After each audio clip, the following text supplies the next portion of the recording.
What is the biggest mistake that is costing you money in your Etsy shop? Being too picky and pricing too high without any proof of concept. I talk to dozens of Etsy sellers every week about their business. We talk about what they're selling, their current strategy, their pricing, what their goals are, what their struggles are. And I cannot tell you how many people tell me, I really want to make $10,000 a month on Etsy, but I want to sell this product. I only want to do this category. I want, total freedom, so I don't want to do that. And I'm willing to do this, but I'm not willing to do that with my business. And then I say, okay, great. So you want to hit $10,000 a month. Okay, those are kind of your parameters. How much are you making right now? And then they say, oh, no one's bought anything yet. So they tell me a big goal filled with all of these parameters and stipulations about things they're willing to do and about things they're not willing to do to grow their business. And then they tell me they've had zero success up until now. And what this has done is shown me the two biggest things that cost Etsy sellers a ton of money and ultimately contributes to the demise of a lot of shops. So in today's video, I'm going to talk about how to handle these two things to ensure that they do not take you down.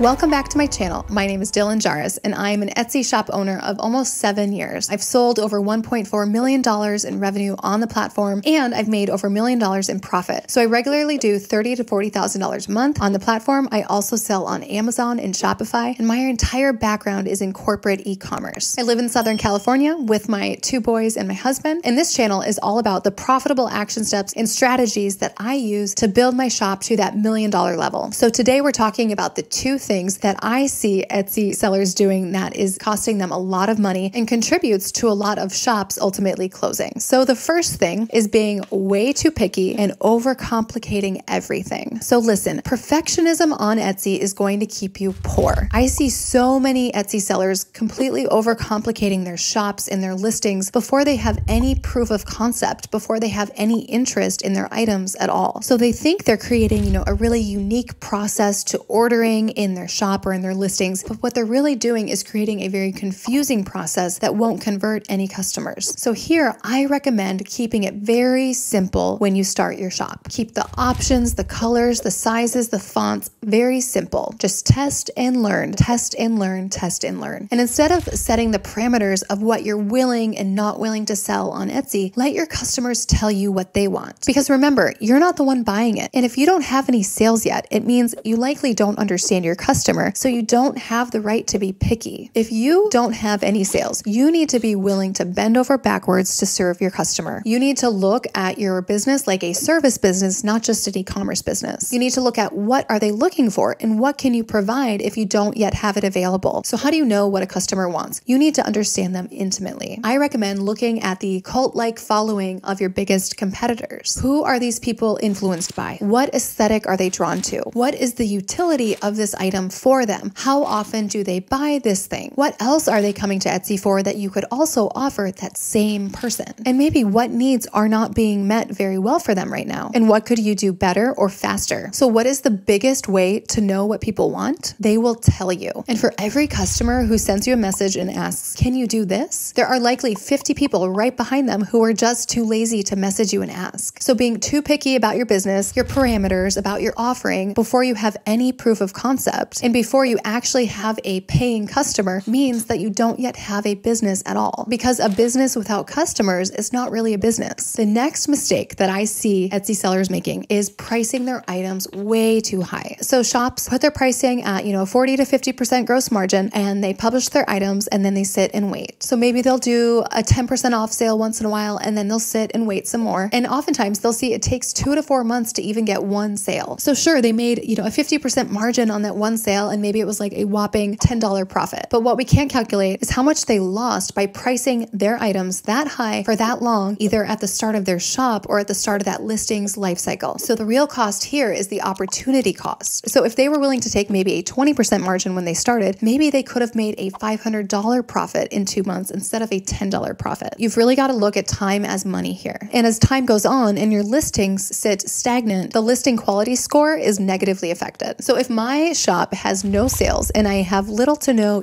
customer reviews, I would be willing to sell my first 100 orders at cost where I'm not making any profit. It's just like the startup cost of a business. And if I needed money during that time, then I would walk dogs and I would house sit and do odd jobs just to get enough cash to live off of. Because if you are an able-bodied, healthy human being, there is no reason you can't make money. Really, nowadays, people are just lazy. So if you are wondering if you are being too picky or maybe overcomplicating your shop, your processes, your listings, or if you're wondering if you are pricing your items too high, definitely reach out, send me a message. I'd be happy to take a look. You can message me on Instagram at Dylan Jarvis, or you can email me team@dylanjarvis.com. And I do still have spots open in my program, the Multi-Six-Figure Etsy Blueprint, if you are interested in learning my exact blueprint to grow a multi-six-figure shop. If you have questions about that, you can even schedule a free call with me with the link right in the description, and we can talk more about your business, your struggles, what your goals are for Etsy. If you haven't subscribed, please hit that subscribe button. Otherwise, I'll see you in the next video.